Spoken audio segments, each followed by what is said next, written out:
Very good morning viewers, నమస్తే. నేను విజయ సంజిక. ఏమన్ బ్రేక్ఫాస్ట్ న్యూస్కి స్వాగతం. మీ అందరికీ అతడు సినిమా గుర్తుండే ఉంటుంది. అందులో తనికెళ్ళ బర్ని ఒక చాలా ఫేమస్ డైలాగ్ ఉంటుంది.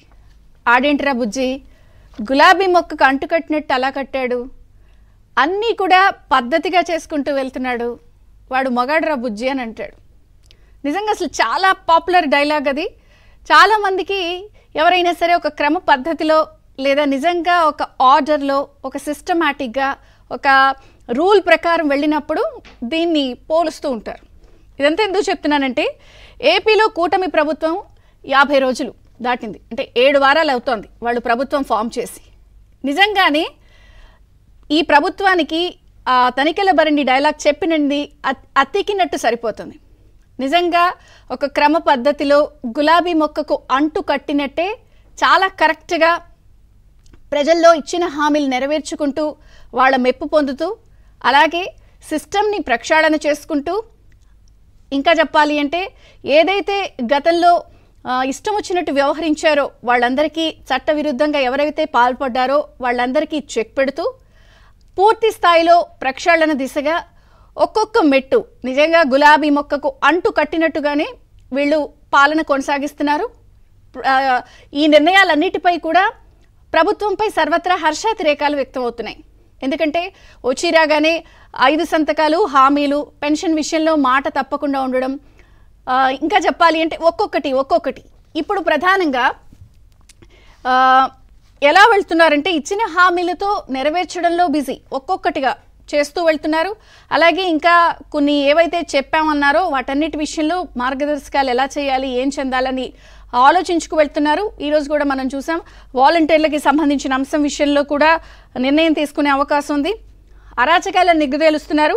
గతి తప్పిన యంత్రాంగాన్ని పూర్తి స్థాయిలో ట్రాక్లో పెట్టేందుకు కూడా వెళ్తున్నారు. కాబట్టి గులాబీ మొక్కకు అంటుకట్టినట్టే వెళ్తున్నారు. మరి గత ప్రభుత్వంలో బాధితులంతా కూడా ఎవరైతే ఉన్నారో ప్రజలు కానీ వివిధ వర్గాలు కానీ వాళ్ళందరూ కూడా వినతి పత్రాలు ఇస్తూ తమకు న్యాయం చేయాలని కోరుకుంటున్నారు.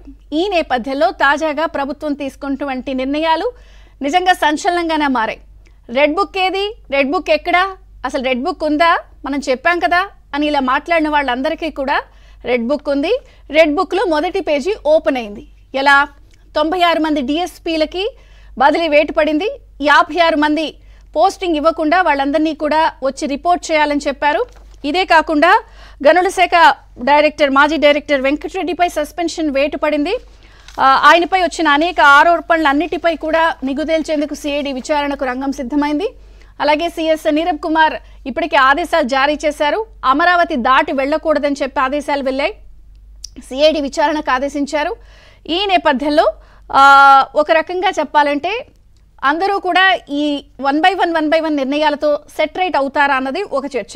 అలాగే ఇదే కాకుండా పోలీస్ డిపార్ట్మెంట్ ప్రక్షాళన కూడా నిజంగా ఈ 96 మంది బదిలీ వేటుతోనే ప్రారంభమైందని చెప్పచ్చు.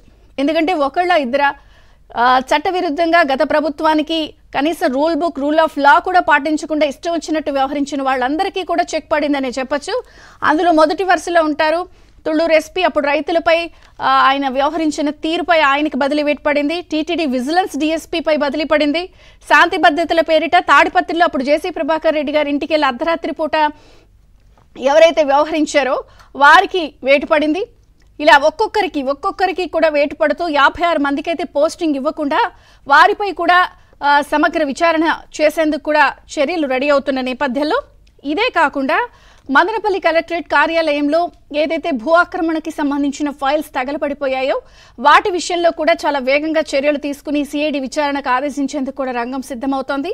కాబట్టి నిజంగా రెడ్ బుక్ ఏది, ఎక్కడ ఉందా, దాచారా అన్న వాళ్ళందరికీ కూడా సమాధానం దొరికేస్తోంది.